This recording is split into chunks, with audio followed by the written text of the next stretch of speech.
Welcome to the Deep Sleep Science channel.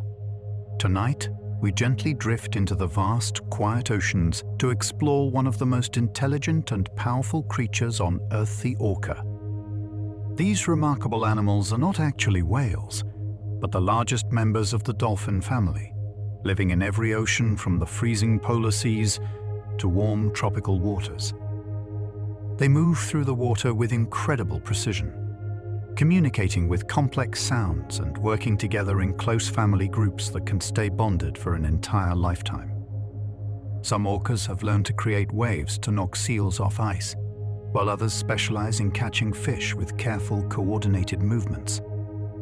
Each group has its own traditions, its own language, and even its own way of living, almost like different cultures beneath the surface of the sea. As you settle in, let your mind slow down and follow these gentle rhythms of the ocean. And before you drift off, you might like to take a moment to like, subscribe, or leave a comment so you can return again for more peaceful journeys. Orcas live in every ocean on the planet, from icy polar seas to warm tropical waters. Very few marine mammals are spread so widely, and this enormous range tells us a great deal about how adaptable they are. They are able to survive in places with very different temperatures, prey, and conditions, which is one reason they have become one of the most widely distributed mammals in the world. Orcas are apex predators, which means healthy adult orcas have no natural predators. In the ocean food web, they sit at the very top. This does not mean life is easy for them, because they still face hunger, pollution, noise, and many human-related threats. But it does mean that in the natural order of the sea, almost no other animal hunts a full bow, grown, healthy orca.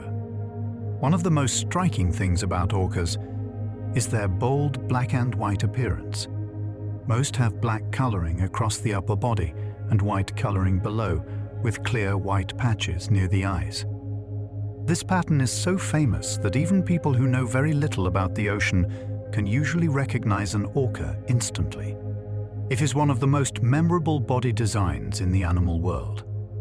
That dramatic color pattern is not only beautiful, it also helps the animal in the water through a form of camouflage called countershading. The dark back can blend more easily with the darker water below when seen from above, while the lighter underside can blend with brighter light from the surface when seen from beneath. So even the pattern that looks bold to us can help break up the animal's outline in the sea. Adult male orcas are much larger than females, and the difference can be dramatic. Males usually have taller dorsal fins, larger flippers, and broader tail flukes. This size difference is a clear example of sexual dimorphism, where males and females of the same species differ noticeably in body form. In orcas, that difference is visible even from a distance. The dorsal fin of a full-grown male can rise to around 6 feet tall. That towering fin is one of the most recognizable features in marine life, almost like a black sail moving across the water. When seen cutting through the surface, it creates an unforgettable image and helps explain why orcas capture so much human attention and imagination. Orcas can swim at impressive speed, often reaching around 30 to 34 miles per hour. For such large marine mammals, that is remarkably fast. Their speed allows them to travel efficiently, keep up with moving prey, and make powerful bursts during hunts. It also reminds us that beneath their smooth, graceful movements is an animal built for strength and rapid motion. Their bodies are shaped for fast travel, tight turns, and sudden acceleration. Everything about an orca's form, from its streamlined body to its powerful tail, supports motion through water with great efficiency. This is one reason they can thrive in so many environments. They are not just strong, they are built with a kind of hydrodynamic precision. Orcas use echolocation, producing clicks and then interpreting the echoes that bounce back from objects around them. This allows them to gather information about their surroundings through sound. In dark water, deep water, or murky conditions where sight becomes limited, echolocation gives them another powerful way to detect prey, judge distance, and move through the sea. Hearing is extremely important to orcas underwater, and in many situations it matters more than vision. Sound travels efficiently through water, and orcas are highly adapted to take advantage of that fact. Their lives are shaped by an acoustic world where listening and producing sound can reveal food, companions, obstacles, and movement all around them. Orcas are highly social animals and usually live in groups called pods. These are not random gatherings, but often long-term, stable societies. Life in a pod means traveling together, resting together, communicating, learning, and sometimes hunting cooperatively. This social structure is one of the reasons orcas are considered among the most complex marine mammals. In many populations, the most stable social unit is the matriline, a family centered on an older female and her descendants. This means mothers, sons, daughters, and grandchildren may stay together for many years, sometimes for life. It is a deeply family-based way of living, and it gives orca society a remarkable sense of continuity across generations.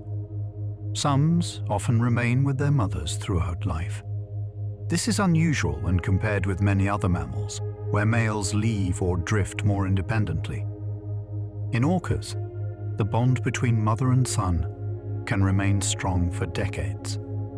That long-term family structure is one of the most fascinating parts of their social world. Orca societies are among the clearest known examples of non-human animal culture. Different groups can have different diets, different calls, different movement patterns, and different hunting methods, and these are often learned socially rather than inherited only through genes. In other words, orcas do not just survive in the ocean. They live within traditions. Two groups of orcas may share the same waters and still behave like very different animals because they belong to different ecotypes. An ecotype is a form or population adapted to a particular lifestyle or prey type. So two orcas that look similar from a distance may actually belong to separate cultural and ecological worlds shaped by different ways of life. In the eastern North Pacific, well-known ecotypes include residents, bigs or transients, and offshores. Residents mainly eat fish, bigs orcas mainly hunt marine mammals, and offshores are associated more with life farther from shore. This division shows how much diversity can exist within what many people casually think of as a single kind of animal. Different ecotypes often have different dialects and usually do not commonly interbreed. Over time, this has led scientists to consider whether some of these groups may deserve recognition as separate species. That idea reveals how complex the orca story really is. The name orca may describe not one simple creature, but a whole web of deeply distinct lineages. Antarctic waters contain several distinct orca types, including Type A, Type B1, Type B2, Type C, and Type D. These forms differ in size, coloration, body shape, and behavior. Some are adapted to open water, some to icy habitats, and some to particular prey. Even in one broad region of the world, orca diversity can be surprisingly rich. The global conservation picture for orcas is complicated because what we call one species may actually include multiple distinct lineages. That makes it harder to measure risk on a single global scale. Some populations may be relatively secure, while others are struggling badly. So understanding orcas requires looking closely at local groups, not just at the species name as a whole. Southern resident orcas of the northeastern Pacific are culturally and genetically distinct from neighboring bigs killer whales. They are not simply the same animals living side by side. They have different diets, different social patterns, and different acoustic traditions. This is one of the clearest examples of how separate orca communities can remain, even when they occupy nearby waters. The southern resident community is made up of J-pod, K-pod, and L-pod. These pods are themselves divided into matrilines, each named for a known female line. That means scientists can track not only the group as a whole, but also the family branches within it. Few large wild predators are known at such a personal and family-based level. Southern residents rely heavily on Chinook salmon, especially in spring and summer. Chinook are especially valuable because they are large and rich in energy. For a big animal like an orca, prey quality matters as much as prey quantity. A large salmon provides far more nourishment than a smaller fish, which is why changes in salmon runs can have such serious effects. Reduced salmon availability is one of the major threats facing southern resident orcas. When preferred prey becomes scarce, body condition can decline, reproduction can suffer, and calves may have a harder time surviving. In a long-lived, slower-producing animal, these pressures can echo across years and even generations. Vessel noise is another major threat because it can interfere with both foraging and communication. Orcas depend heavily on sound, so a noisy marine environment is not just irritating. It can actually block their ability to find food and stay connected with one another. For an animal that hunts and communicates acoustically, sound pollution becomes a serious biological problem. Long-lived contaminants such as PCBs are also a major concern, especially for fish-eating populations. Because orcas sit at the top of the food web, pollutants can build up in their tissues over time. This process, called bioaccumulation, means that toxins present in smaller organisms can become far more concentrated in top predators like orcas. Orca lifespan differs between sexes, with females generally living longer than males. Males often average around 30 years, while females often average around 50 years or more, and some can live into their 80s or 90s. That long female lifespan is especially important in societies where older females carry knowledge that benefits the entire family. Many female orcas stop reproducing around age 40, but may live for decades afterward. Orcas are one of the few known mammals, besides humans, with a clear post-reproductive life stage. This is scientifically fascinating because it suggests that older females continue to matter greatly even after they no longer have calves of their own. Post-reproductive females can improve the survival of family members by leading them to food and sharing knowledge.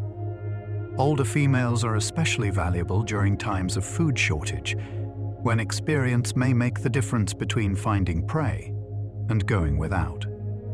In this way, wisdom becomes a survival tool in the ocean.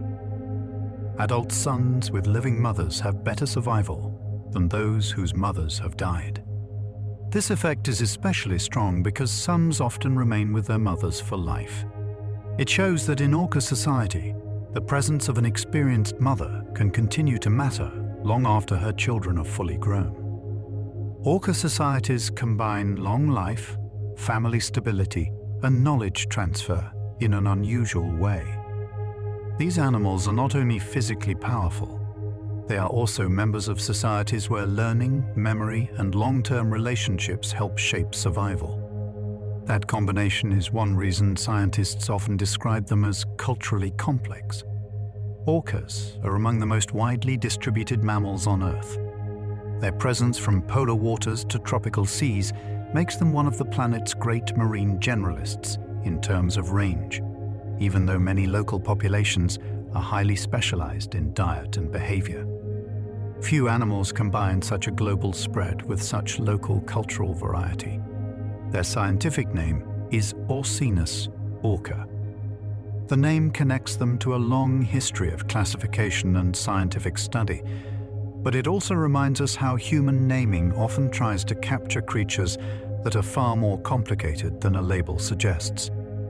Behind those two Latin words is an animal with enormous ecological diversity. Orcas breathe air through a single blowhole on top of the head, Like all marine mammals, they must surface regularly to breathe, even while resting. This means that no matter how perfectly they move through water, they remain tied to the surface in a very mammalian way. Their lives are shaped by both the ocean and the air above it. They have a thick layer of blubber that helps insulate them in cold water. That blubber also stores energy and helps smooth the body into an efficient swimming shape. So it is not just a blanket against the cold. It also acts like a reserve of fuel and part of the body's hydrodynamic design. Orcas are toothed whales, part of the Odontocete branch of cetaceans. They usually have between 40 and 56 conical teeth, which are made for gripping prey rather than chewing it. Instead of grinding food into tiny pieces, they typically swallow chunks. Their feeding system is built for capture, tearing, and swallowing. The lower jaw contains specialized fatty tissues that help conduct sound during echolocation. This is one of the elegant details of orca biology, where body structure supports sensory ability. Sound enters the jaw region and is carried inward, helping the animal interpret its acoustic surroundings with remarkable efficiency. Orcas also have good eyesight both underwater and above the surface. Even though sound is extremely important to them, vision still plays a meaningful role. They can inspect surroundings, watch other animals, and coordinate with companions. Their sensory world is not based on one single system, but on several working together.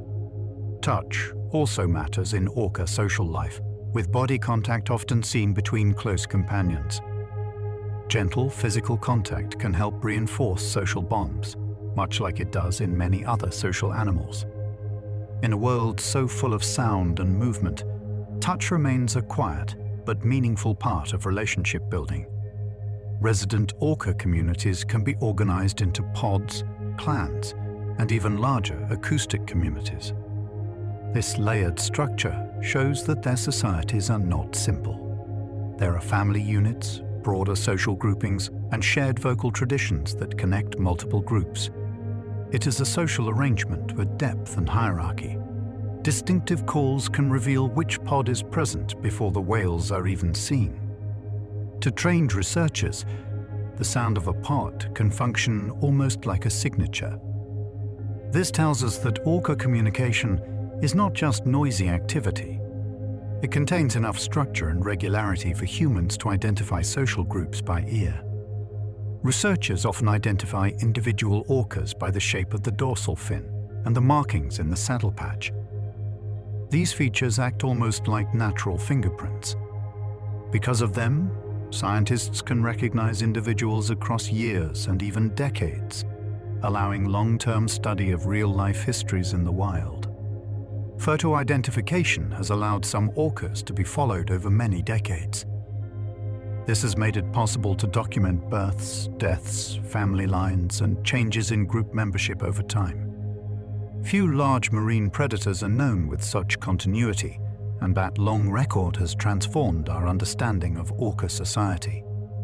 Cultural differences among orca groups can include diet, calls, movement patterns, and hunting techniques. These are not minor details. They shape daily life, social identity, and survival strategies. The result is that one orca group may live in a way that feels almost foreign to another, even within the same ocean region. Resident orcas in the eastern North Pacific specialize mainly on fish, while bigs or transient orcas mainly hunt marine mammals.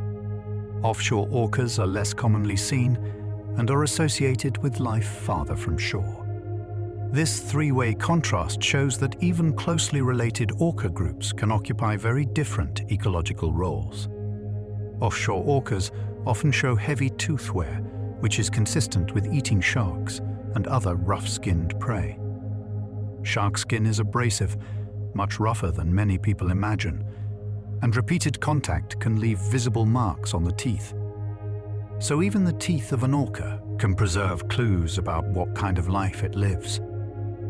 Genetic studies increasingly support the idea that some ecotypes may deserve recognition as separate species. This possibility is important because it changes how scientists think about evolution, conservation, and identity within the orca world.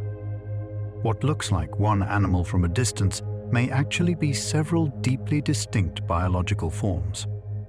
Type C Antarctic orcas are the smallest known form of killer whale, while type Antarctic orcas are among the largest Antarctic forms and often occur in more open water. This size difference inside the Antarctic alone reminds us that orcas are not uniform. Even within one remote region, their diversity can be striking. Some Antarctic forms carry a yellowish tint caused by diatoms growing on the skin.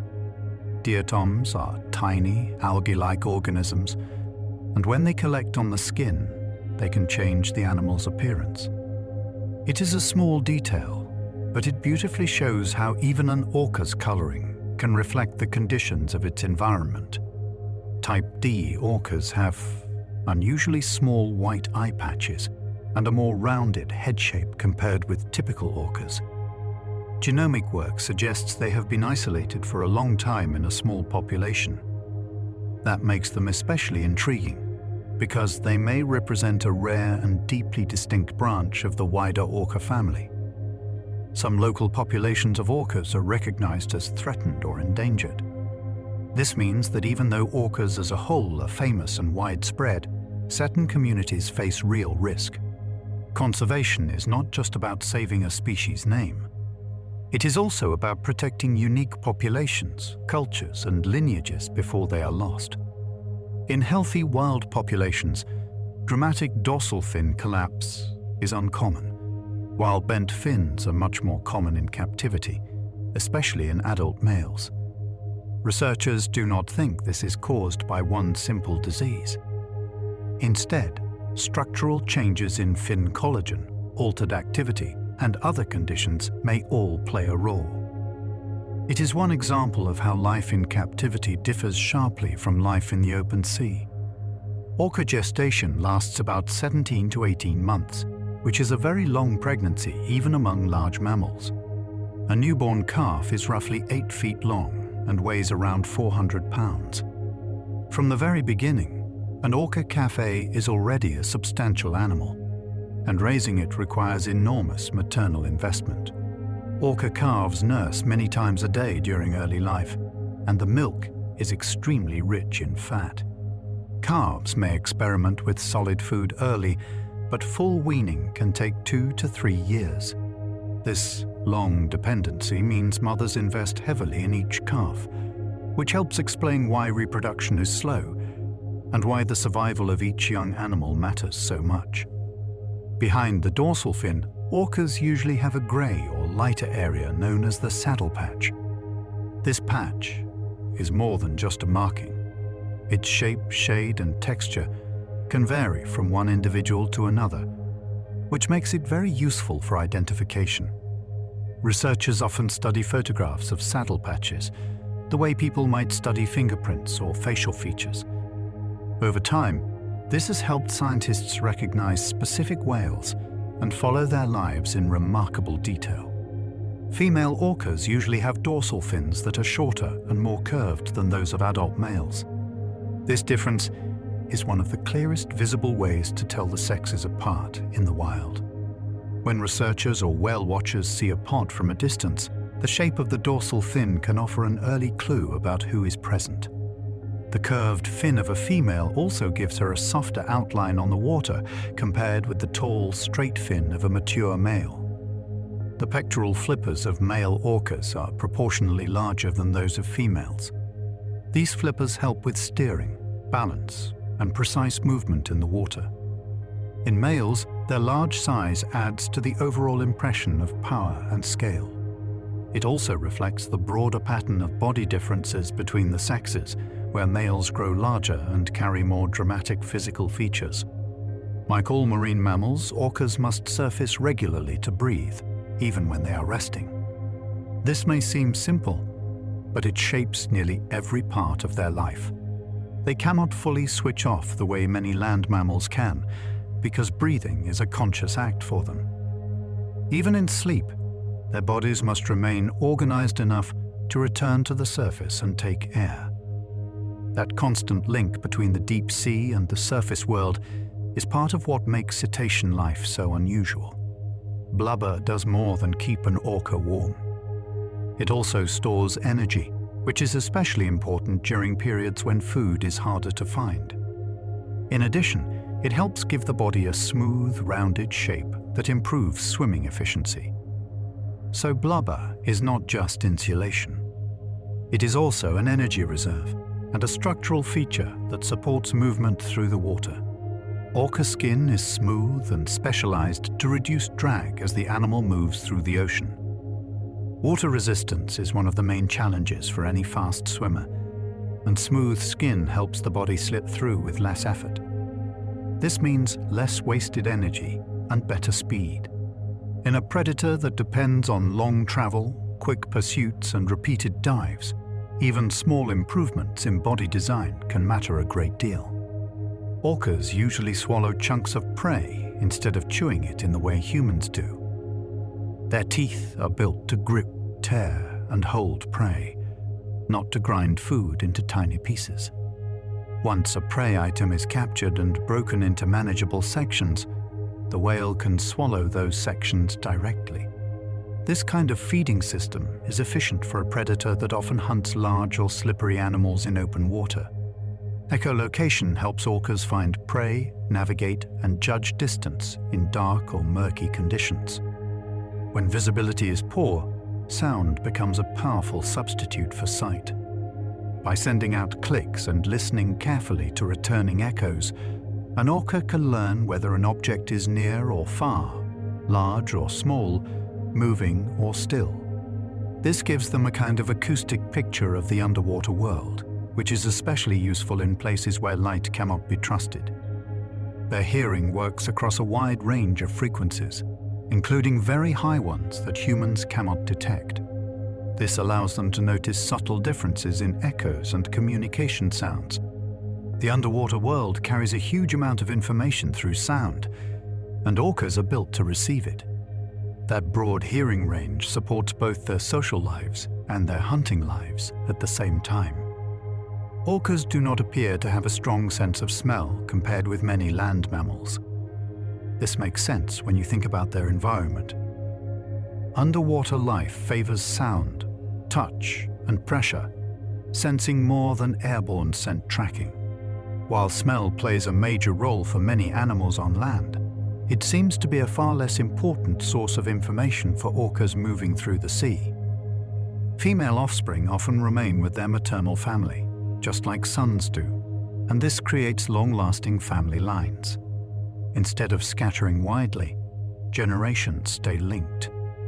Daughters may grow up, have calves of their own, and still remain close to their mothers and siblings. Over time, this creates deep, stable family structures that can last for decades and help preserve learned behavior across generations. Ecotypes are forms or populations that are specialized for different prey types and different lifestyles. This idea is very important for understanding orcas because it explains why animals that look broadly similar can behave so differently. One population may be shaped around fish, another around marine mammals, and another around sharks. These differences affect movement, communication, hunting, and even social structure. Different ecotypes usually have different dialects and do not commonly interbreed. This means that separation is not only physical or geographic. It is also social, acoustic, and behavioral.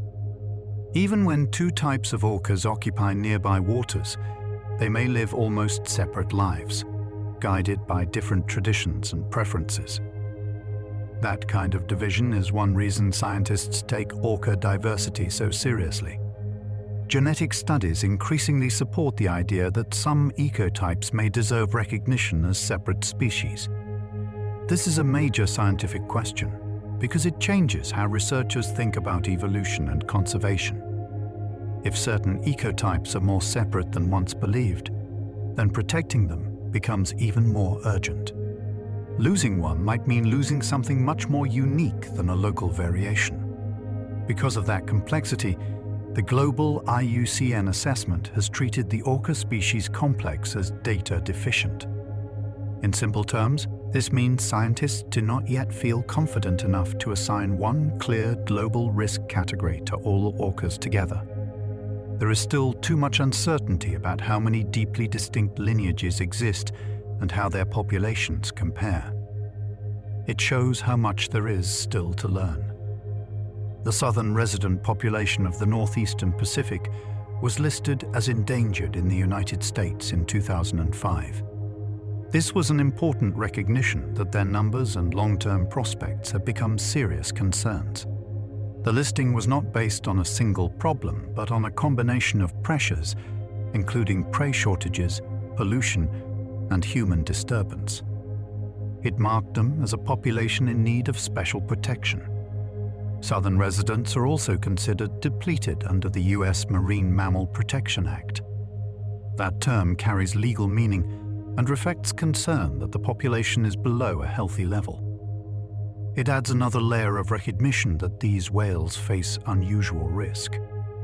For a long-lived animal with slow reproduction, declining numbers are especially troubling because recovery can take a very long time. Within the southern resident community, each pod is divided further into matrilines, and each matriline is named after a known female line. This makes their social map highly detailed. Scientists are not only watching anonymous whales. They are often following identifiable families with histories that stretch back many years. That gives orca research a personal depth that is rare in studies of large wild predators. Chinook salmon are especially valuable prey because they are large and rich in energy. For an animal as big as an orca, not all fish are equally useful. Catching many small fish may not give the same return as catching fewer large, fatty fish. Chinook offer a concentrated reward, which helps explain why some orca populations depend on them so strongly and why their decline is such a serious problem. Because orcas sit at the top of food webs, pollutants can accumulate to very high levels in their tissues. This happens through a process in which contaminants become more concentrated at each step of the food chain. Small organisms absorb toxins. Then larger animals eat those organisms. And finally, top predators absorb even more. By the time it reaches an orca, the chemical burden can be substantial. Oil spills are especially dangerous to orcas because they can contaminate prey, damage habitat, and expose animals to toxic substances. The harm is not always immediate or obvious. Oil can move through an ecosystem in quiet ways, affecting fish, marine mammals, and shorelines for long periods. For an orca population that already faces food stress or pollution, a major spill can become a severe added burden. The Exxon Valdez spill harmed resident killer whales in Alaska, and in the years that followed, some affected animals showed striking physical changes, including dorsal fin problems, before dying. This event became an important reminder that pollution disasters can have long-lasting consequences for long-lived, socially structured animals. A toxic event does not end when the spill disappears from the news. Its effects can continue through families and populations. Some wild orcas with bent dorsal fins are otherwise healthy, which shows that the trait itself is not always a sign of immediate illness.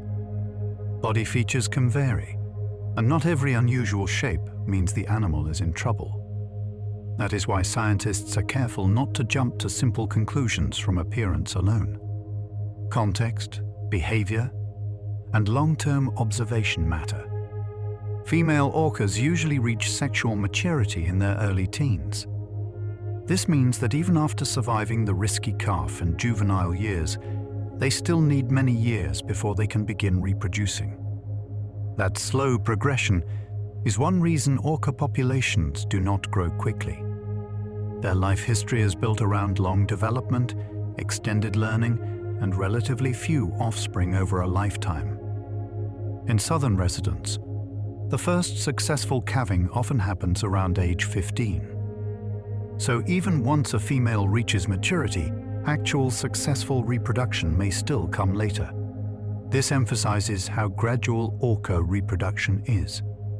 The birth of a calf represents years of growth, learning, and social integration before motherhood even begins. In some populations, females often have calves at intervals of roughly 5 years. That means reproduction is not frequent. Each calf requires a large investment of time and energy, and mothers may spend years nursing and supporting one young animal before having another. This wide spacing between births is a key reason why orca populations are slow to recover from losses. Orcas are one of the few known mammals, besides humans, with a clear post-reproductive life stage. This makes them especially interesting to scientists. In many animals, survival after reproduction has ended is brief, but in orcas, females may live for decades afterward. That suggests older females continue to have important social and survival value even when they are no longer having calves. Older females are especially valuable during periods of food shortage. Their experience may help the group remember where prey can be found, when certain feeding grounds are most reliable, or how to respond when conditions change. In a difficult year, that memory can matter enormously. Knowledge, in this case, becomes a resource as real as food itself.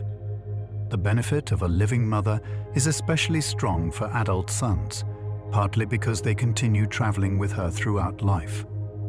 This long bond appears to give sons a survival advantage. It is one of the clearest known examples in wild animals of how maternal support can extend far beyond childhood. Orca family life remains important even in adulthood. Researchers often describe orca behavior in 4 broad categories: foraging, traveling, resting, and socializing. These categories help scientists organize what they see on the water.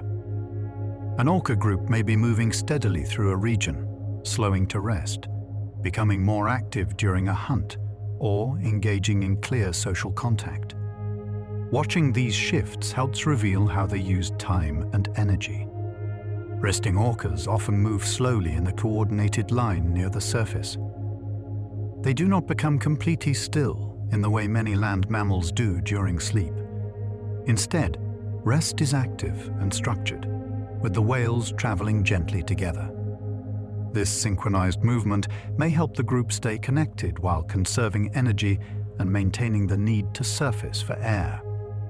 Cetaceans, including orcas, use a form of sleep called unihemispheric sleep, where one half of the brain can rest while the other remains more alert. This is a remarkable adaptation. It allows the animal to keep swimming, maintain some awareness of its surroundings, and continue breathing. In a marine mammal, ordinary sleep would be risky, so evolution shaped a very unusual solution. This sleep pattern allows orcas to keep surfacing to breathe. Because breathing is not fully automatic for them in the way it is for sleeping humans, they cannot simply lose awareness completely. Unihemispheric sleep means one side of the brain can manage the practical demands of survival, while the other side gets needed rest. It is a delicate balance between recovery and vigilance. That same system also helps them remain partly aware of their surroundings while resting in open water. Awareness matters in the ocean, where companions can drift apart, prey may appear, or danger may emerge. A fully unconscious animal would be vulnerable. Orcas solve that problem by resting in a way that still leaves some of the mind on watch. Orcas can also engage in a behavior called logging, where they float very still at the surface, like a log of wood. This is one of the calmest-looking states in their behavior. To an observer, it can seem almost peaceful and motionless, but even then, the animal is still managing breathing and environmental awareness. It is rest, but not complete disconnection. Surface behaviors such as breaching, spy hopping, tail slapping, and pectoral slapping are common in many populations.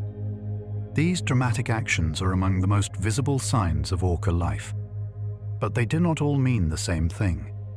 Some may relate to communication, some to play, some to inspection of the surroundings, and some perhaps to removing parasites or expressing excitement.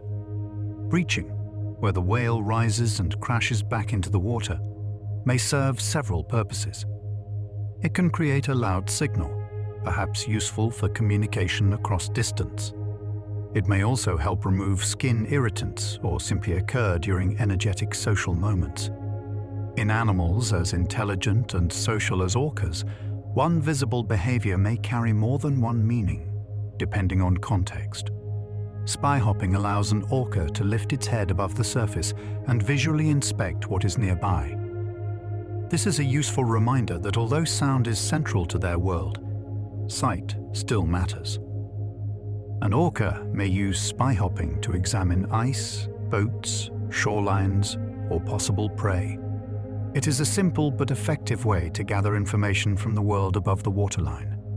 Lobtailing, or tail slapping, creates loud sounds and splashes that may help signal other whales or assist during hunting.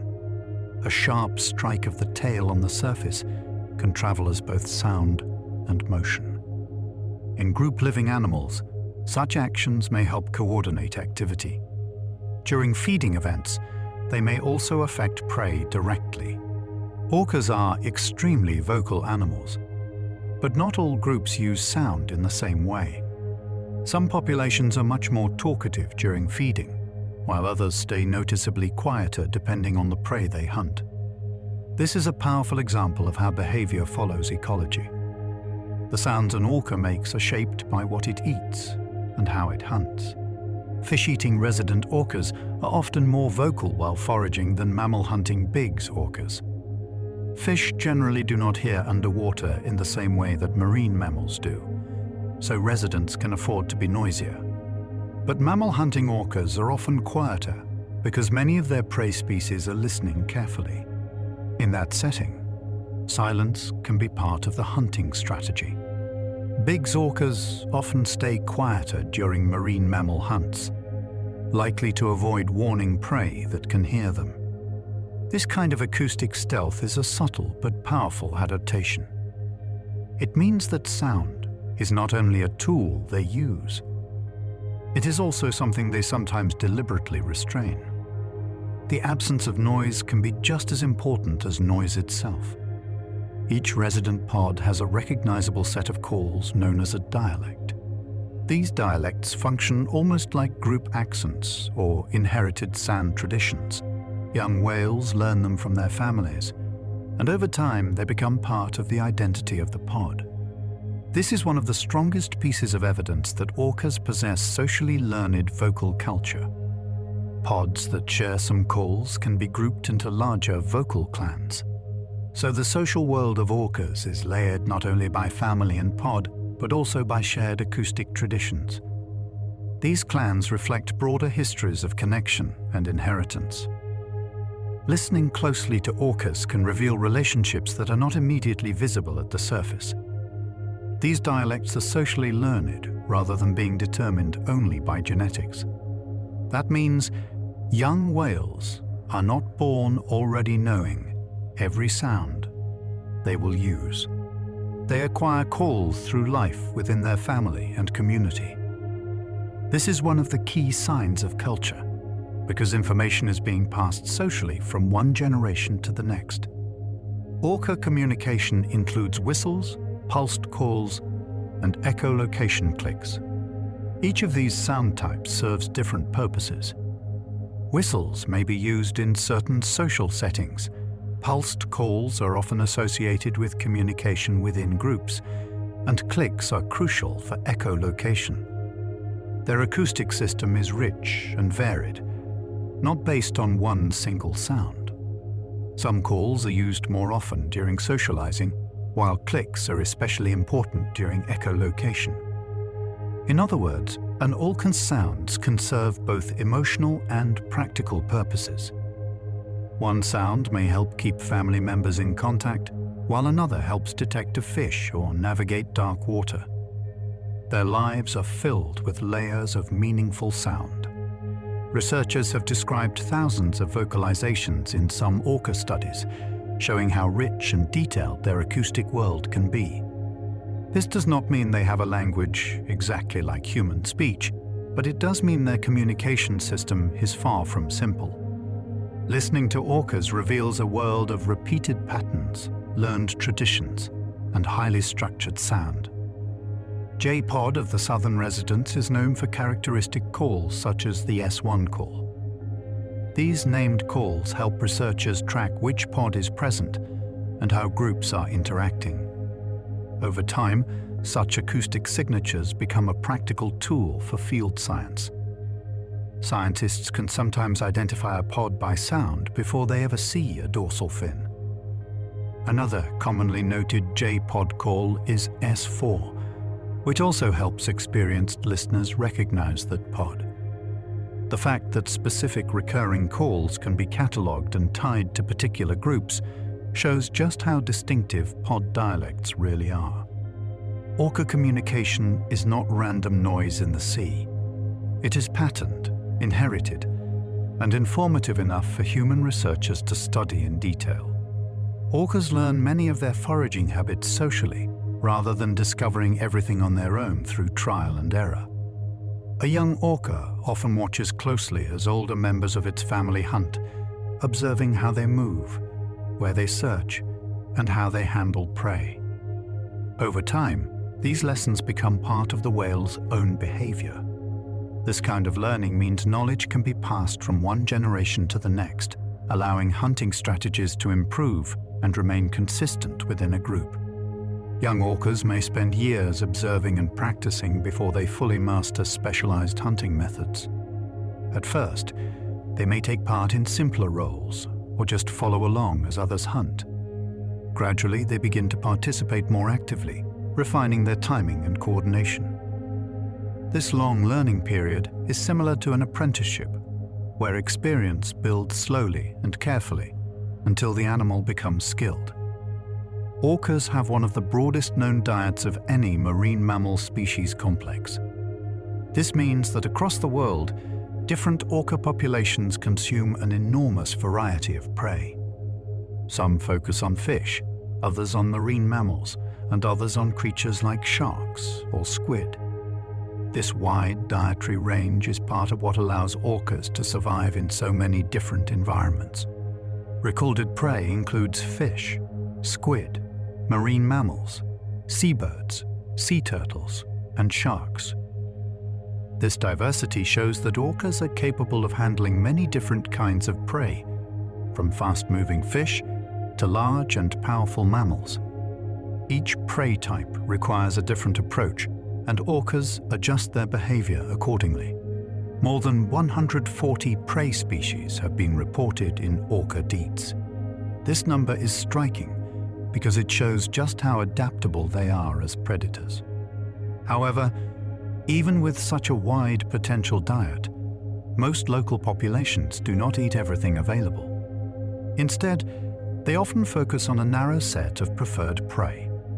Most local populations are not generalists in daily life, many specialize strongly. This means that even though orcas as a whole can eat many things, an individual population may focus almost entirely on one type of food. This specialization can make them highly efficient hunters, but it can also make them vulnerable if that prey becomes scarce. Prey specialization helps explain why neighboring orca populations can behave so differently.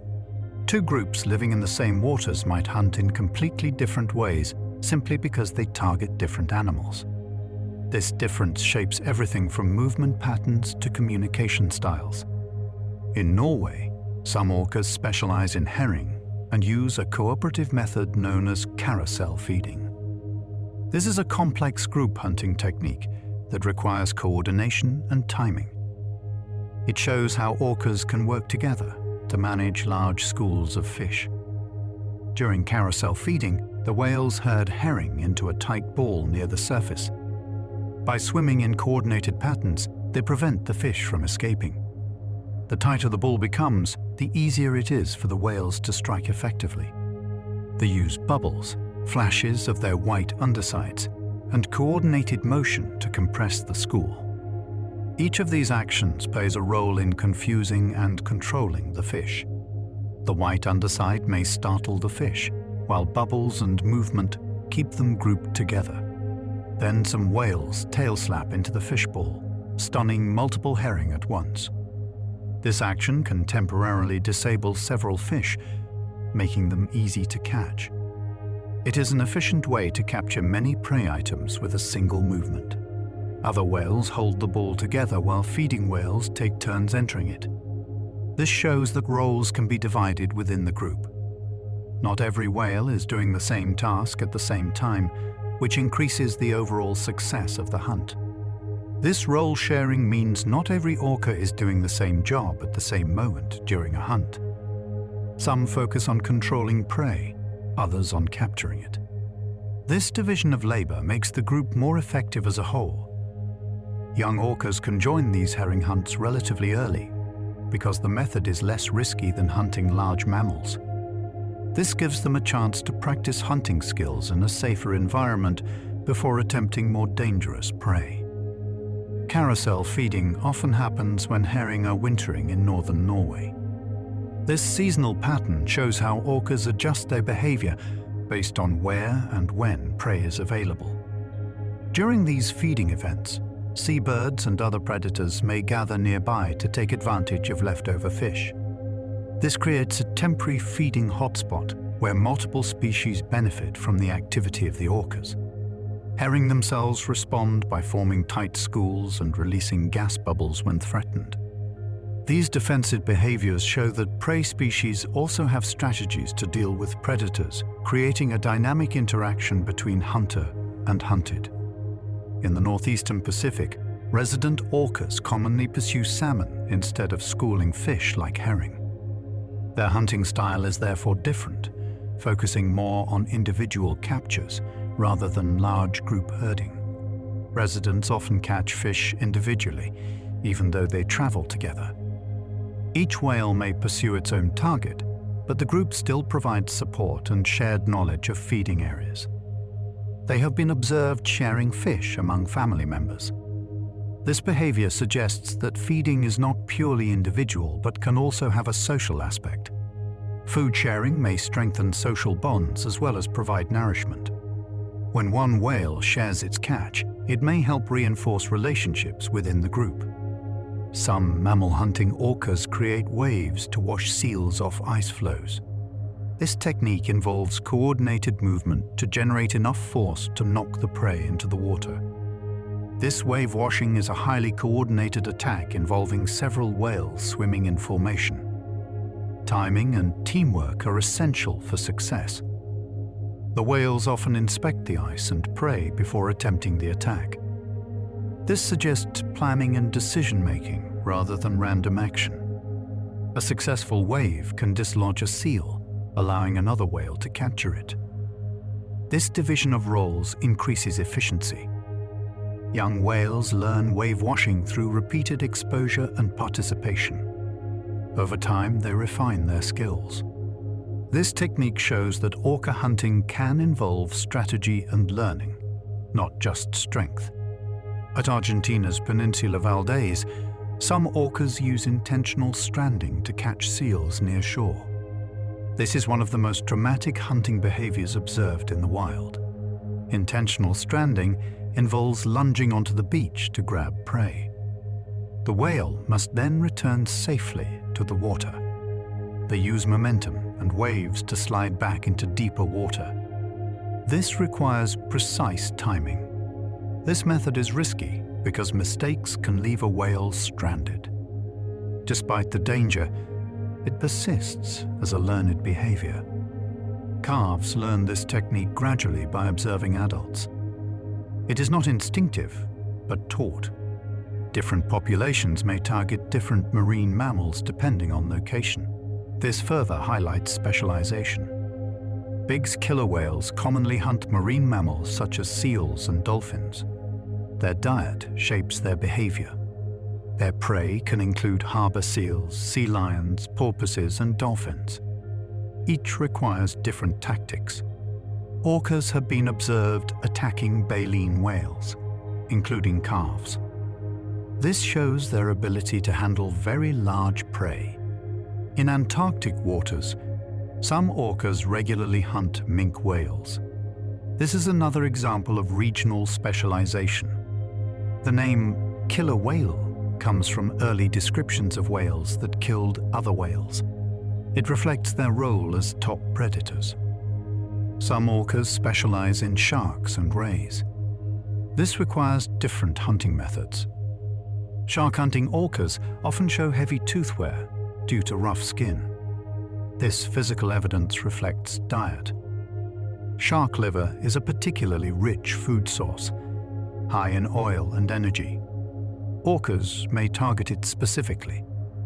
Orcas have been observed flipping sharks to induce paralysis. This technique makes the prey easier to handle.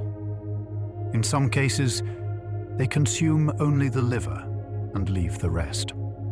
This selective feeding shows efficiency. Orcas may also feed on sea turtles in certain regions.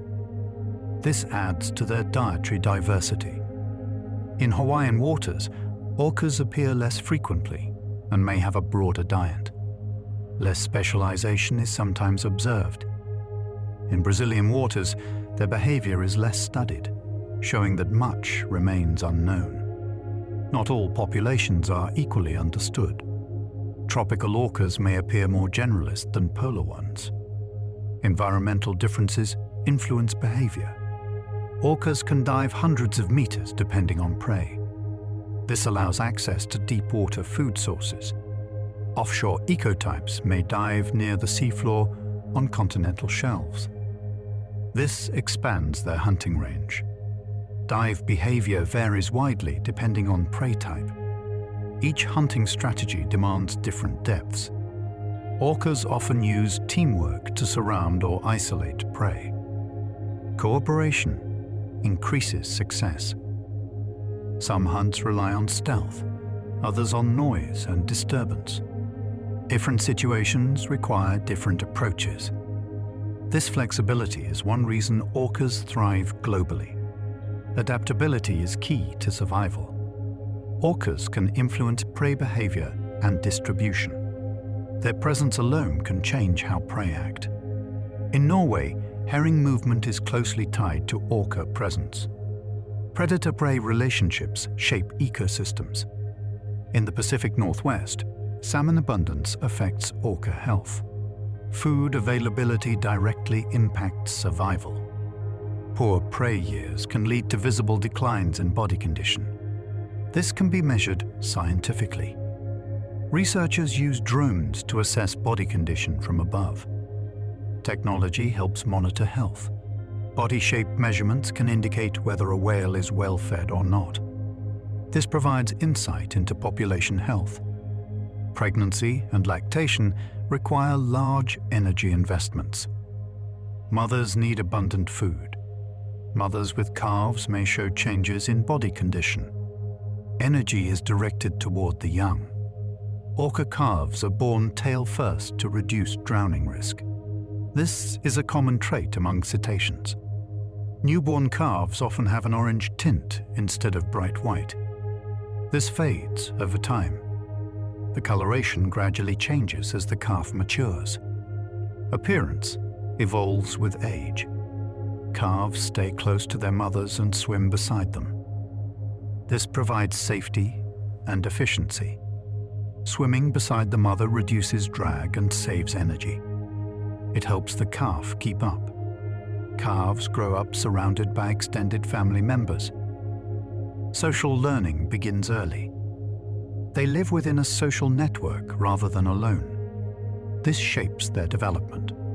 Orca groups can remain stable for decades. Long-term relationships are common. This stability allows traditions to persist over time. Knowledge is preserved. Researchers often compare orca culture to human culture. Both involve learning and tradition. Neighboring ecotypes may ignore each other despite overlap. Cultural boundaries exist. Some populations return to the same feeding areas each year. seasonal patterns are strong. Others roam widely and unpredictably. Movement patterns vary. There is no single way of life for all orcas. Diversity is the norm. Northern resident orcas in British Columbia are especially well known for a behavior called beach rubbing. In this behavior, the whales move into very shallow water along certain smooth pebble beaches and glide their bodies over the rounded stones.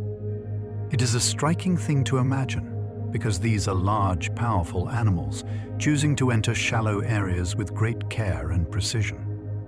The behavior is not random. It appears to be repeated in specific places and by many members of the same population, which suggests it has social importance and may be passed along as a learned tradition. During beach rubbing, the whales often position themselves carefully and slide across smooth stones in a controlled way.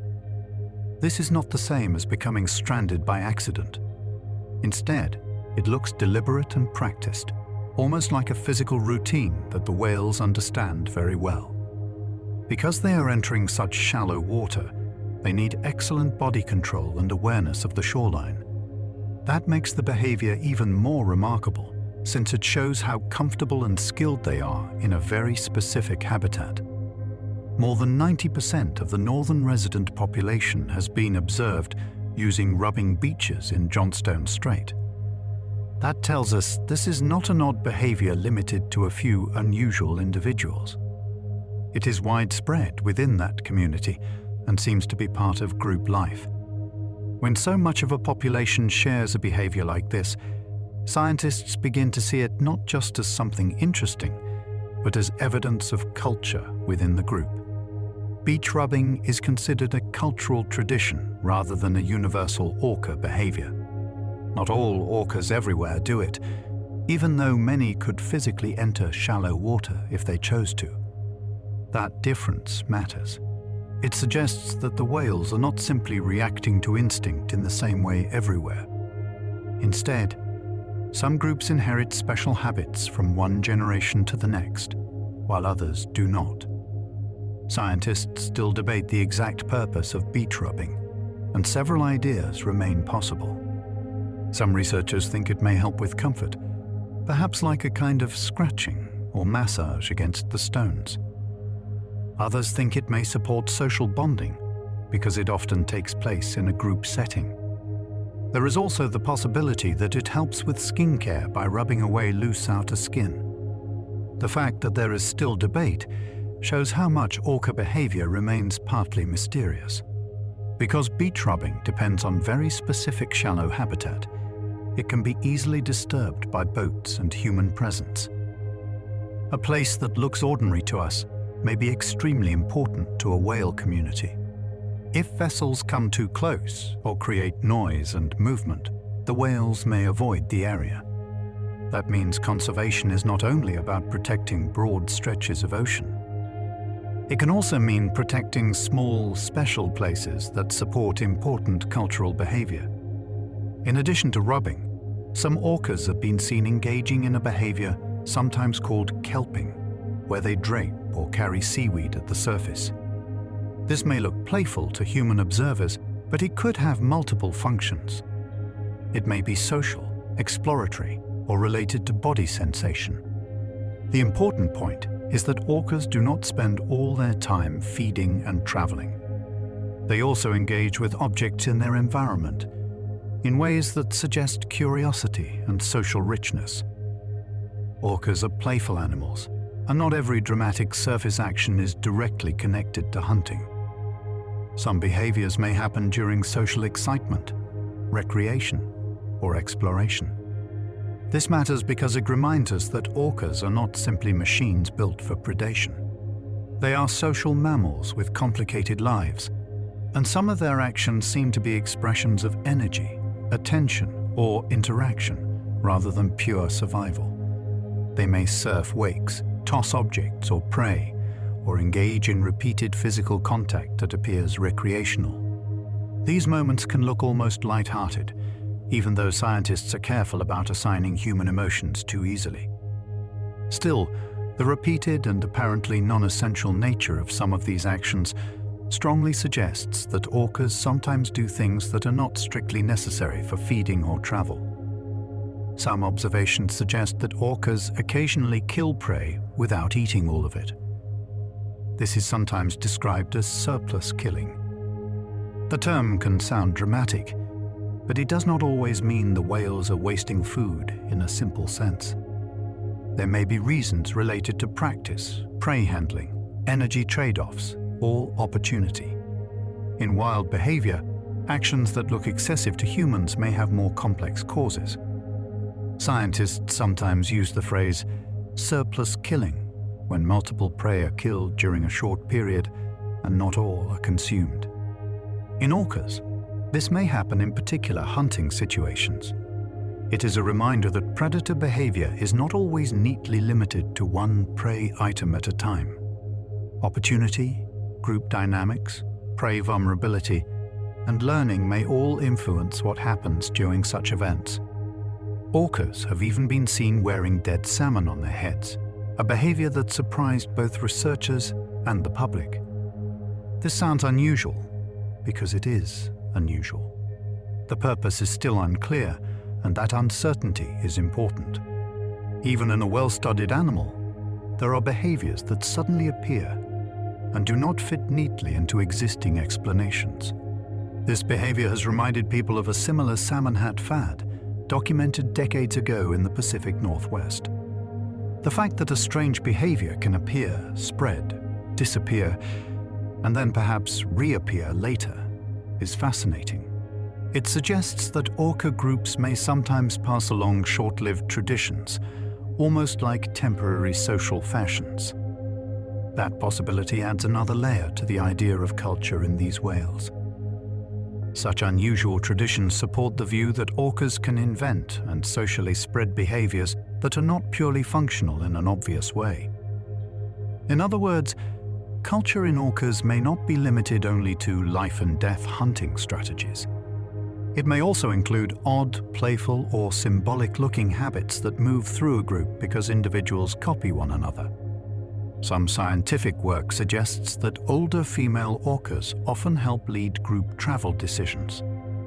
Leadership in these cases does not mean constant dominance in a human political sense.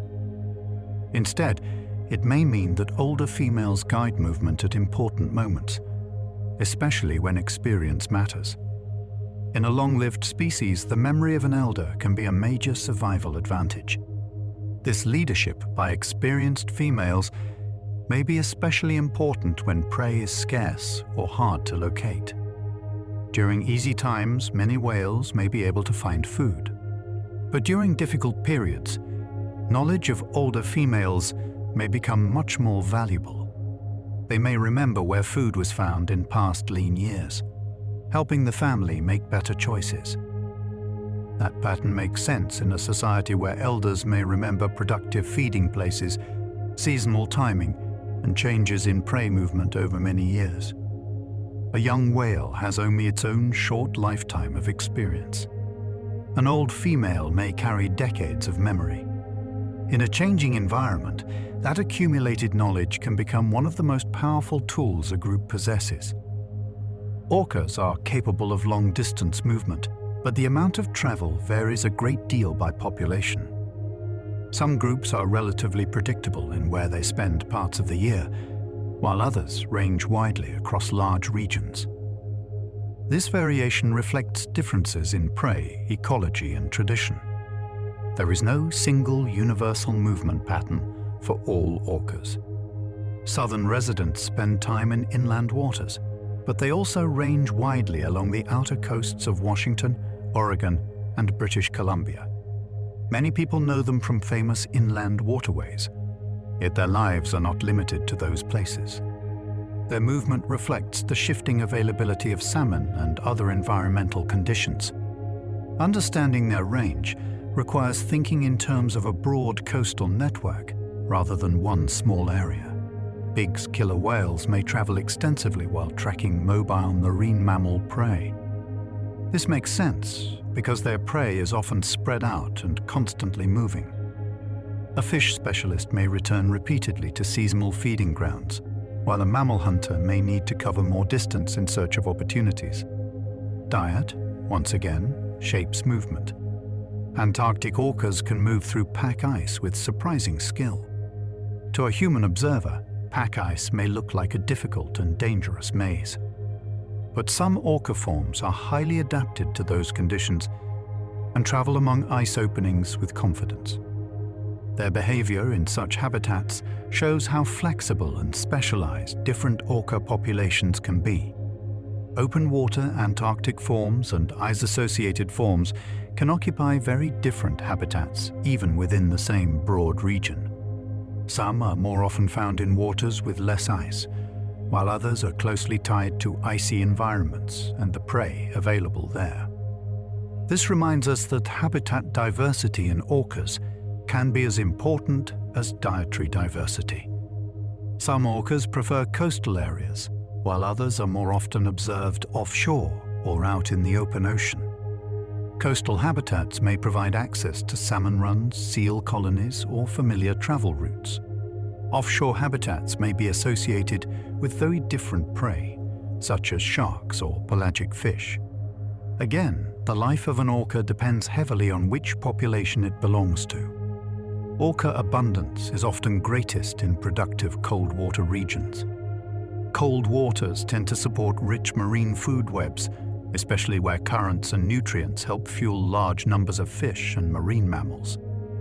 As top predators, orcas benefit from this productivity. That is one reason they are especially famous in places like the North Pacific, the North Atlantic, and the Southern Ocean. Still, sightings in tropical seas show that orcas are not limited only to cold water. Their global range includes warm regions as well, even if densities or observation rates may be lower there. This flexibility shows that while many well-known orca populations thrive in cool, productive waters, the species complex as a whole is capable of occupying a much broader climatic range. An orca's large body size and insulating blubber allow it to function well in very cold polar conditions. Large animals tend to lose heat more slowly than small ones, and blubber adds further protection. Together, these features help make polar life possible. This is one reason orcas can remain active hunters in frigid seas where many other animals would struggle. In icy regions, their dark dorsal surfaces may absorb sunlight more efficiently than lighter colors would. This is a subtle point, but it helps show how body coloration can have practical effects beyond camouflage. In cold environments, even small advantages in heat absorption may matter over time. Antarctic forms often show scratches, nicks, and stains that reflect life among ice, prey, and social interactions. The body of a wild orca can carry a visible record of experience. Marks may come from ice contact, prey encounters, or interactions with other whales. For researchers, these features can sometimes help in identification and in understanding how the whales use their environment. Researchers use body shape, eye patch shape, dorsal fin shape, coloration, and genetics to distinguish among different forms of orcas. No single feature tells the whole story. Instead, scientists build a picture from multiple lines of evidence. That careful approach is important because some differences are subtle, and mistaken classification could lead to poor understanding of conservation needs. Even when different forms look similar to casual observers, experts can often tell them apart in photographs.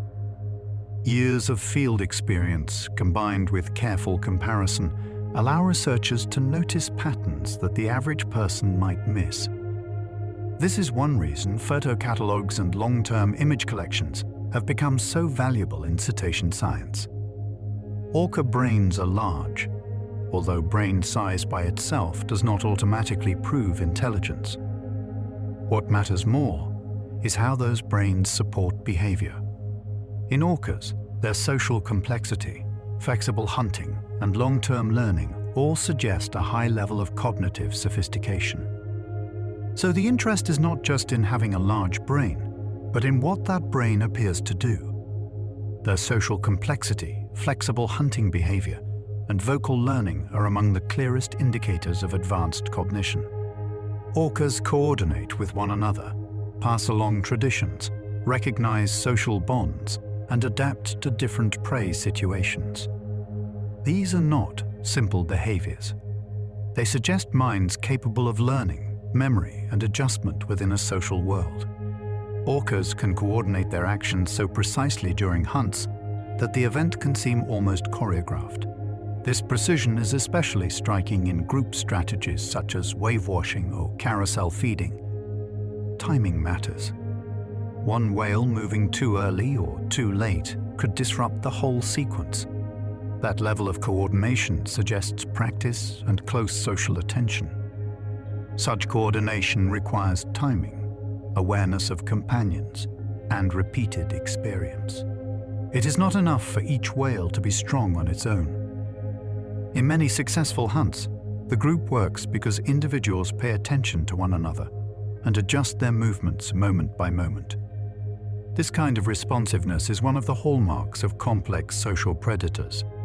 Because social learning is so important, the death of older whales can remove valuable knowledge from a population. The loss is not just a loss of one body. It may also mean the disappearance of remembered feeding areas, hunting skill, social guidance, and inherited traditions. In this way, population decline can also become cultural decline. In small, endangered populations, the loss of one mature female can matter culturally as well as demographically. Demographically, it reduces the number of breeding or experienced individuals. Culturally, it may weaken the transmission of knowledge to younger whales. That double impact makes the protection of older females especially important. Researchers sometimes describe resident orcas as among the best-studied wild cetacean societies in the world. This is because decades of observation have created unusually detailed records of their lives. Scientists are not only counting them, they are documenting relationships, reproductive histories, movement patterns, and cultural differences of the long spans of time. Those decades of study have made it possible to know not only the populations, but individual life histories. Some whales are known from birth to death, with years of sightings in between. That kind of continuity is rare for large marine predators and gives scientists a far deeper understanding of social structure and survival. Some individual orcas are known by both alphanumeric ID and widely used nicknames. The ID system helps researchers stay precise and organized, while nicknames often make it easier for the public to follow particular animals. This combination has helped connect scientific study with public awareness and concern. Long-term monitoring has documented births, deaths, family splits, and calf survival over time. This allows researchers to see patterns that would be invisible in a short study. A single season might look normal, while a period of many years can reveal decline, recovery, or major social change. Long-term work is especially valuable in a slow-living species like the orca. These life history records are unusually detailed for a large, wild marine predator. In many other species, individuals cannot be followed so closely over decades. Orcas, however, are distinctive enough in appearance and social enough in behavior to make such tracking possible.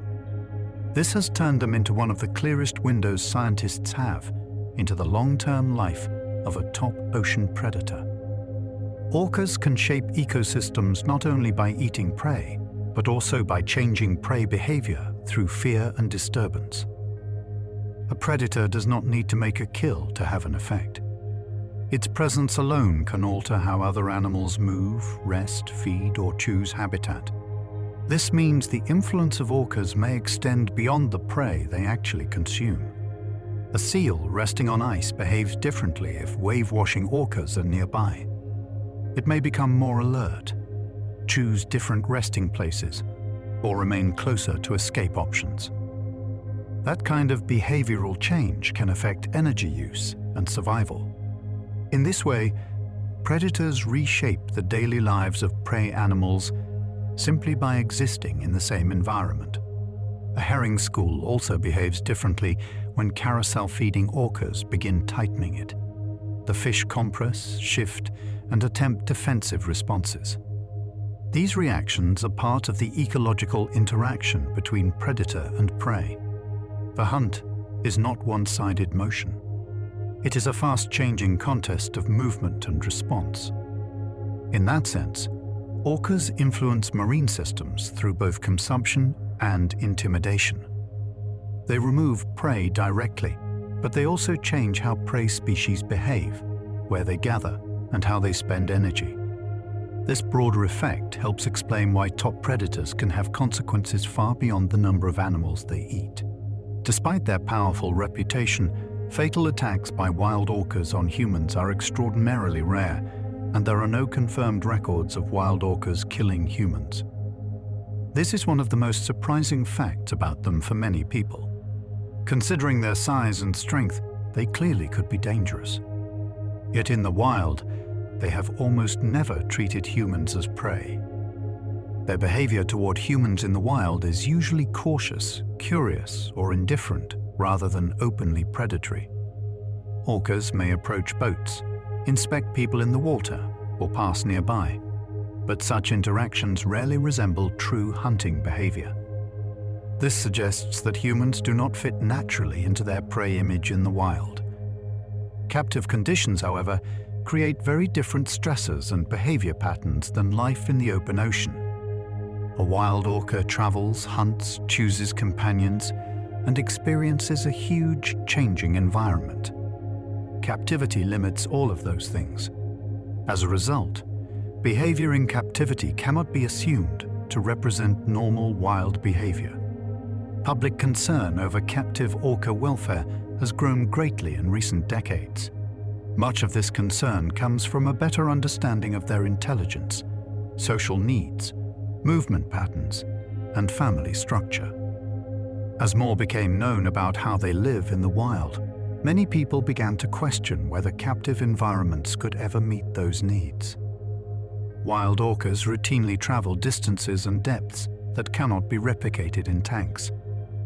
In the wild, they move across large regions, dive according to prey and habitat, and interact with a changing world. Captive environments reduce that scale dramatically. The difference is not minor. It affects exercise, stimulation, choice, and social experience. Their social systems are also far more stable and complex in the wild than in captive settings. Wild orcas often live in long-term family groups, especially in resident populations. Captive groupings are shaped by human management rather than natural family continuity. That difference can affect stress, compatibility, and behavior. For conservation, the most urgent problems are often prey loss, pollution, and acoustic disturbance, rather than direct hunting by humans today.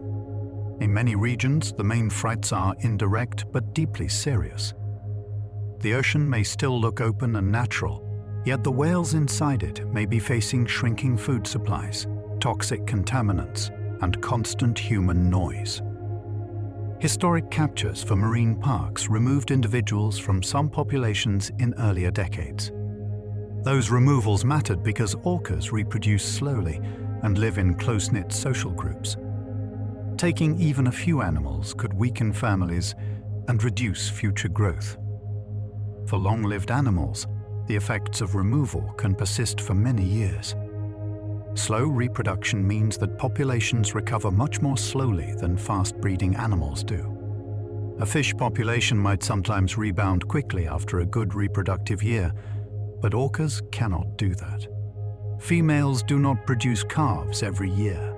Calves remain dependent for a long time, and each loss has a proportionally larger effect. Female orcas do not replace themselves quickly, because reproduction is spaced out over many years. This slow pace is part of their natural life strategy, but it becomes a problem when deaths rise or calf survival falls. A population under pressure may continue declining simply because births cannot keep up. calf survival can be strongly influenced by the mother's body condition and by food availability.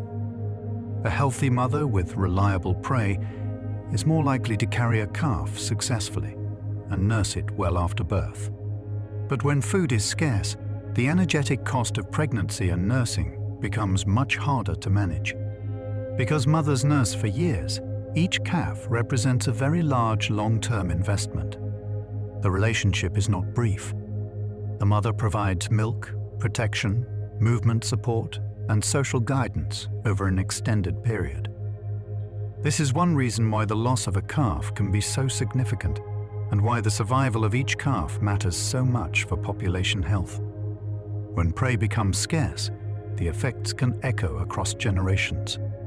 A food shortage does not only affect the whales that are hungry in that moment.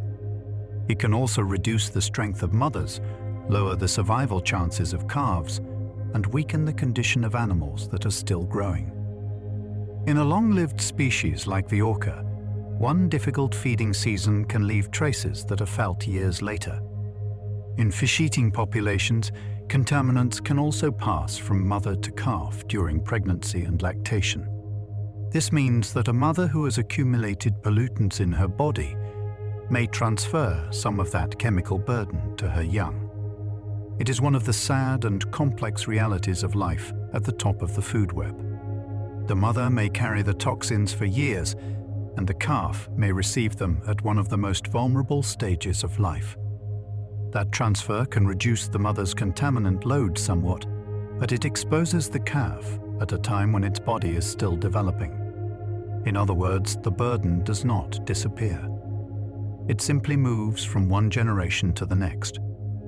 This helps explain why pollution can remain a serious threat, even when the visible source of contamination seems far away in time or place. Researchers increasingly connect vessel presence with measurable changes in orca behavior and in the soundscape around them. Boats do not only occupy space. They also create noise, movement, and disruption. For a species that depends heavily on sound, the growing human presence on the water can alter daily life in ways that are both obvious and subtle. Noise can reduce the distance over which calls and echoes remain effective. A sound that would normally travel clearly between whales or bounce back usefully from prey may be partly masked by engine noise. This means a whale may need to work harder to communicate or hunt in busy waters. Over time, that extra difficulty can matter. For a hunting animal that depends on sound, masking by boats is especially serious. Sound is not a small side feature of orca life. It is central to finding food, staying in contact, and making sense of the underwater world. When human noise fills that space, it can interfere with some of the whale's most important biological tools. Some management efforts focus on quieter vessels, greater viewing distances, and stronger recovery plans for salmon. These are attempts to reduce multiple pressures at once. The idea is not only to avoid direct disturbance, but to improve the whole set of conditions that support the whales, including their sound environment and prey supply. Conservation strategies for orcas often need to be population-specific, because one solution does not fit every ecotype. A fish specialist, a shark specialist, and a seal hunter do not all face the same risks. Their prey, movements, and habitats differ. So protecting them effectively means understanding their local way of life, rather than applying one broad rule to all. A salmon specialist needs different protection from a shark specialist or an Antarctic seal hunter. One group may depend on river systems and fish recovery. Another may be more affected by offshore fishing, pollution, or changing shark populations. This difference shows how closely conservation must be tied to ecology. Even the risks from contaminants can differ depending on what an orca eats. Animals that feed higher on already contaminated food chains may accumulate larger toxic burdens. So pollution risk is not equal across all populations. It depends heavily on diet and habitat, which again shows how specialized orca lives can be. Mammal-eating populations often accumulate especially high contaminant burdens because they feed very high on the food chain. A predator eating other marine mammals is taking in pollutants that have already passed upward through several levels of prey. This can result in extremely high concentrations of harmful chemicals in the body. Teeth can provide clues about age because growth layers have been used in the past to estimate how old an orca is. The idea is somewhat like counting growth marks in other biological tissues. However, like many aging methods, it becomes harder to use precisely as animals grow older. So it is helpful, but not perfect. Estimating the exact age of older orcas remains difficult, and aging methods have limitations. A young whale may be easier to place within a rough age range, but older animals can be much harder to date precisely. This is one reason long-term observation of known individuals is so valuable. Long-term photo-identification is often more informative than a single aging method for whales that have been followed for many years. If a whale has been seen since youth, researchers do not need to guess as much. They can use actual history rather than indirect estimation. This kind of continuity makes orca science unusually strong. Orcas often surface in rhythmic patterns, taking several breaths between dives. Their breathing is not random. It tends to occur in recognizable sequences that can help observers understand what the whales are doing. A whale that is traveling, feeding, resting, or preparing for a deeper dive may show a different breathing rhythm. Their blow becomes visible because warm, moist air from the lungs condenses above the blowhole when it meets cooler air. What people often think of as water spraying out is actually mostly condensed breath. It is a simple process, but it creates one of the classic visible signs of a whale at the surface. An orca's tail flukes provide the main force for swimming, moving up and down rather than side to side like a fishtail. This vertical motion is one of the defining features of cetacean movement. It reflects the structure of the body and spine, and it gives the whale strong, efficient propulsion. This up and down fluke motion reflects their mammalian ancestry and body design. Fish evolved with side-to-side tail motion, but whales came from land mammals and retained a different spinal pattern. So even in the way an orca swims, there is a visible trace of its deeper biological history. The dorsal fin mainly provides stability rather than propulsion. It helps the whale maintain balance and orientation in the water, especially during fast movement and turning. Although it is the most visually striking fin, it is not the main engine. The real power comes from the tail. Orcas can turn sharply because of their powerful flukes and their broad pectoral flippers. This combination allows them to move with both force and control. That matters during hunting, social interaction, and navigation through complex habitats. They are not just fast in a straight line. They are also highly maneuverable. Their bodies are built for both endurance travel and short bursts of force. This is an important balance. An orca may need to move steadily over long distances, then suddenly accelerate during a pursuit or coordinated attack. Their anatomy supports both kinds of movement. The largest warm-blooded prey taken by orcas includes other whales. This is one of the clearest reminders of how powerful some orca groups can be. They are capable not only of catching fish or seals, but of attacking animals far larger than themselves when group strategy and opportunity allow it. At the same time, many orcas spend most of their lives feeding on prey much smaller than themselves, such as salmon or herring. This contrast is striking. An animal capable of helping take down a whale may, in another region, live mostly on fish. It shows that raw power and everyday diet are not always the same thing. That contrast reveals that orca success comes not only from strength, but from specialization. they do not simply overpower everything in the ocean. Instead, different groups become finely tuned to certain prey types and hunting styles. Their intelligence and adaptability matter just as much as their size. Different prey require different timing, sound use, group spacing, and levels of risk.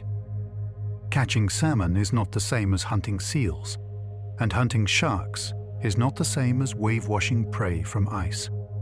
Each prey type shapes the behavior of the whales that pursue it. Because of that, hunting style is one of the best windows into orca culture. When scientists study how a group hunts, they often learn not just about prey, but about traditions, teaching, and social coordination. A hunting method can reveal a whole way of life. Some orca populations are still poorly studied, especially those in remote tropical waters or far offshore. Much of what people know about orcas comes from certain well-studied regions, but other populations remain less understood. This means the global picture is still incomplete. New observations continue to reveal behaviors that had never been documented before. Even after decades of research, orcas still surprise scientists. A newly described feeding behavior or movement pattern can suddenly change how a population is understood. That ongoing discovery is part of what makes them so fascinating. This means scientists are still learning how diverse orca lives really are. The more closely researchers look, the more variety they find in diet, calls, movement, body form, and social behavior. The name orca is simple, but the reality behind it is not. Modern drones, genetic tools, and passive acoustic monitoring are expanding what researchers can learn without disturbing the whales too much. Drones can reveal body condition from above. Genetics can reveal hidden relationships and lineages. Acoustic monitoring can record the presence of whales even when no one sees them. Genetic data have shown that lineages once grouped together may actually have deep separations. This matters because outward appearance can be misleading. Two populations may look broadly alike, but have long, independent histories. Genetics helps uncover those hidden differences. Acoustic data have also shown that even small or remote populations can maintain distinct call repertoires. This tells us that vocal traditions are not limited only to famous, well-studied groups. Even isolated whales may carry unique sound cultures of their own. Long-term field studies have shown that social relationships can be tracked across generations in some orca communities. Researchers can sometimes follow a family line through grandmothers, mothers, and calves over many years. That kind of continuity is rare in wild marine predators and gives great insight into social life. Orcas stand out not only because they are powerful predators, but because individual animals can become known over time within persistent societies. Scientists and conservationists often know particular whales as individuals, with histories, relatives, and recognizable patterns of behavior. Their combination of intelligence, long family stability, and cultural diversity is rare among marine predators. Many predators are social, and many are intelligent, but orcas combine these traits in a particularly rich way. Their societies are both structured and flexible. A pod can function at the same time as a family, a hunting team, and a cultural community. These roles overlap constantly. The same whales that rest together and communicate together may also pass along calls, teach young animals, and coordinate while hunting. This is why the loss of habitat or prey is more than just a numbers problem. If a pod loses access to key feeding grounds or suffers declining prey, the danger is not only starvation or lower birth rates. It may also threaten the continuity of traditions and social stability built over many years. Protecting orcas often means protecting the ecological relationships they depend on, especially prey runs and quieter soundscapes. A healthy population needs more than open water. It needs functioning food systems, suitable habitat, and conditions where communication and hunting still work well. Their lives are shaped as much by learning and inheritance as by anatomy. Orca biology matters greatly, but culture matters too. A whale is born with a body adapted to the sea, yet many of the details of its life are shaped by what it learns from its family and group. This is why two black and white whales that look similar from far away may live completely different kinds of lives. Their prey, calls, movements, and social rules may differ deeply, even if their general appearance looks familiar to us. An Antarctic seal hunter, a Norwegian herring specialist, and a Pacific salmon eater may differ in calls, prey, movement, and social habits. These are not tiny variations. They can amount to fundamentally different ways of living in the ocean. The more scientists study orcas, the clearer it becomes that the word orca covers remarkable ecological diversity. It is a convenient label, but under that label are many distinct populations with their own histories and adaptations. Even after many years of research, orcas still surprise scientists with new hunting tactics and new regional records. That continuing discovery shows that the ocean still holds many secrets, even around one of its most recognizable predators. Their global range means orcas encounter almost every kind of marine environment, from kelp forests to pack ice. This exposure to such a wide range of habitats is one reason their behavior is so varied. Different places create different ecological pressures and opportunities. Their success across that range comes from a blend of speed, strength, echolocation, cooperation, and cultural learning. No single trait explains their success on its own. It is the combination that makes them so effective in so many settings. In many ways, orcas are less like one uniform animal and more like a collection of locally adapted marine societies. That is one of the deepest insights modern research has offered. Their differences are not just minor local quirks, but meaningful ecological and cultural distinctions. Taken together, the evidence shows an animal that is globally widespread, socially intricate, culturally diverse, and still not fully understood. Orcas are famous, but they are not simple. The more we learn about them, the more layered and impressive they become. Their smooth skin reduces drag in the water, helping them move more efficiently. Even a small reduction in resistance matters for a large marine mammal that may travel long distances each day. Over time, this efficiency saves energy and supports both steady travel and sudden bursts of speed. The combination of blubber, streamlined shape, and strong swimming muscles allows them to function extremely well in cold, demanding marine habitats. These physical features work together rather than separately. An orca's body is an integrated system built for motion, insulation, and endurance. The white eye patch near the head is not the actual eye, but a marking that helps give the face its striking appearance. The true eye lies nearby and is much less obvious at a glance. This patch is one reason orcas look so visually dramatic and distinctive. The pale saddle patch behind the dorsal fin is one of the most useful natural markings in orca identification work. Because its shape and pattern vary across individuals, it helps researchers track who is who over long periods of time. In a sense, it acts like a natural ID card. The scientific name, Orcinus orca, has remained one of the most familiar formal labels in marine mammal science. While the biology of orcas has become more complex with new discoveries about ecotypes and lineages, that name remains the starting point for how most people meet the species in science and education. Orcas live in every ocean on Earth, from polar seas filled with ice to warm tropical waters. That worldwide range makes them one of the most widely distributed mammals on the planet.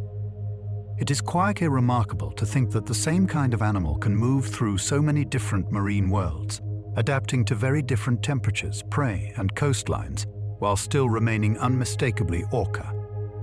they are the largest members of the dolphin family.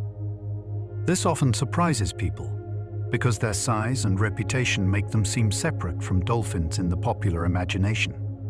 But scientifically, they belong to that family, which means that the biggest dolphin alive is also one of the ocean's most powerful and socially complex predators. Their scientific name is Orcas orca. Scientific names can sometimes feel distant, but this one sits behind countless years of study, observation, and growing understanding.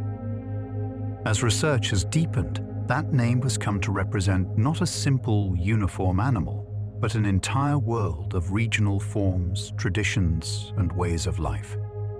Most orcas have a black back, a white underside, and bright white patches near the eyes. That pattern is one of the clearest visual signatures in the natural world. Even a brief glimpse of those colors moving through dark water is enough for most people to know what they are seeing.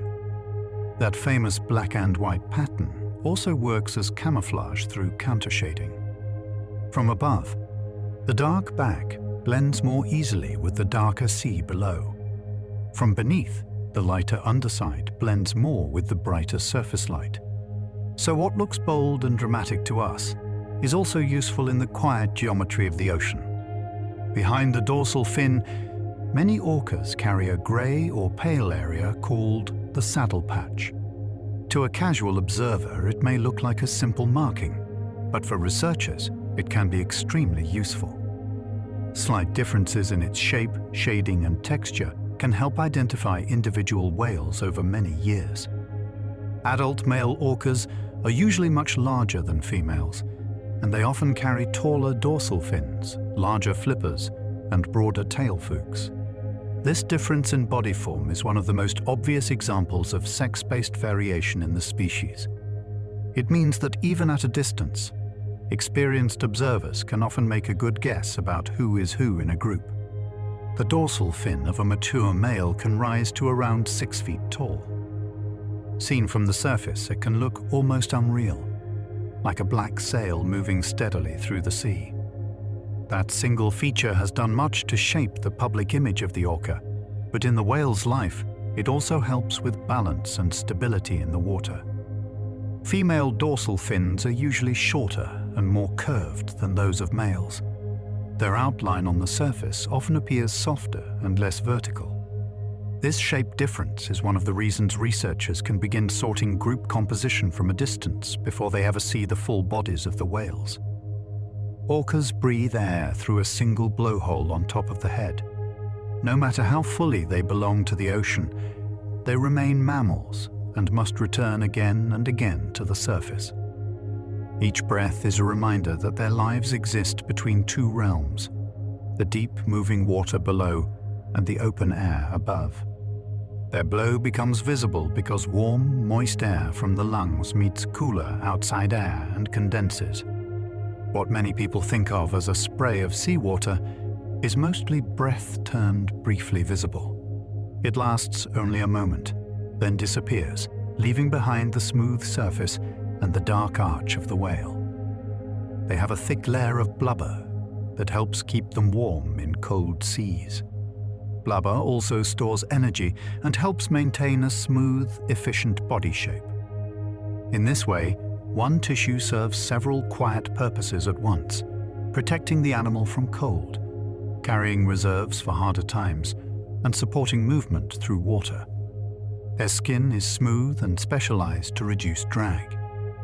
For a large swimmer, even small reductions in resistance matter greatly over long distances.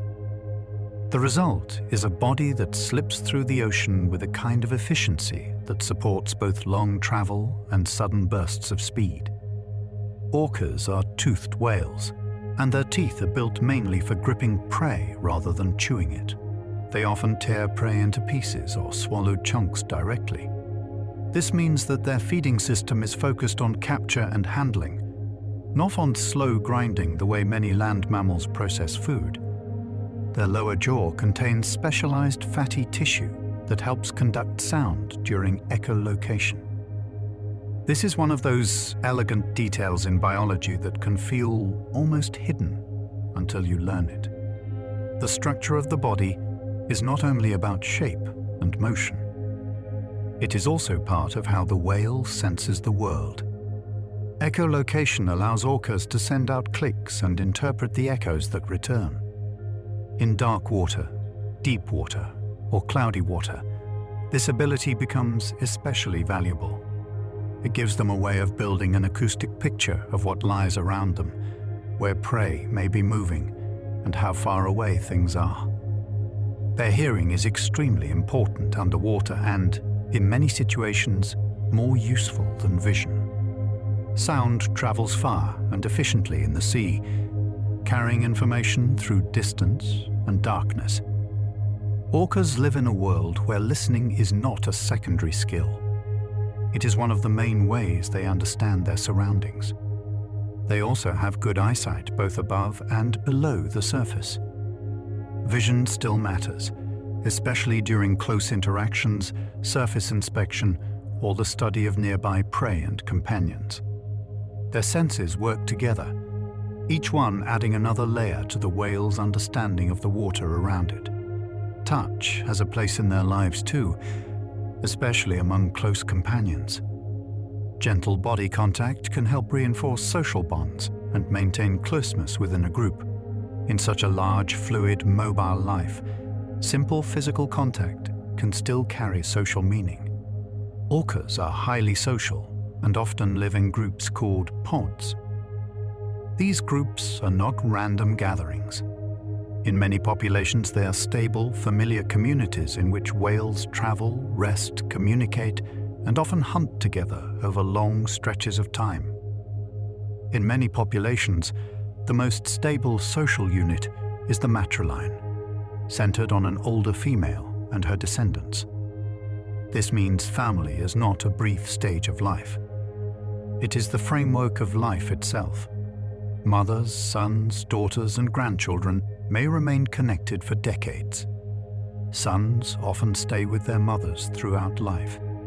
This is one of the most striking features of orca society, because it means the maternal bond can remain important long after a son is fully grown. Survival, learning, and social place can all remain tied to family. Daughters also often remain within their maternal family, creating deep, long-lasting lines of related whales. Over time, these lines form enduring social structures where knowledge, habits, and calls can persist across generations. Some resident communities are organized not only into pods, but into larger vocal clans and broader acoustic communities. This layered social structure shows that their world is rich with levels of belonging. Family, pod, and clan can all matter at once. Distinctive calls can reveal which pod is present before any whale is clearly seen. To trained listeners, the sea can announce who is arriving through sound alone. That means orca identity is not only visual, it is also acoustic, carried through inherited dialects. Researchers often identify individual orcas by dorsal fin shape and saddle patch markings. This has allowed scientists to follow particular whales for years and sometimes for decades. Instead of seeing only a species, they can see individual lives unfolding over time. Because of this long-term identification work, some orcas are known almost like recognized members of a community, with documented births, deaths, family relationships, and life histories. That level of detail is rare for large wild predators and has transformed what science can learn about them. Orca societies are often described as examples of non-human animal culture. Different groups may have distinct diets, movement patterns, vocal traditions, and hunting methods that are learned socially rather than inherited only through genes. This makes their lives feel especially layered and historically deep. Two groups may share the same waters yet live very different kinds of lives because they belong to different ecotypes.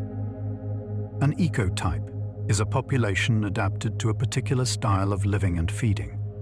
So the same ocean can hold neighboring whales with very different traditions and priorities.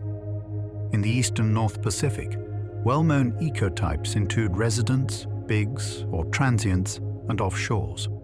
Residents mainly focus on fish. Bigs whales focus mainly on marine mammals, and offshore whales are associated with more distant waters and different prey. One name, orca, contains many ecological stories. Different ecotypes usually have different dialects and do not often interbreed.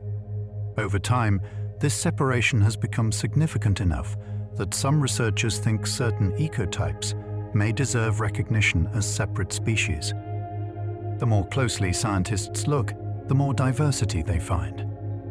Antarctic waters contain several distinct forms, including Type A, Type B1, Type B2, Type C, and Type D.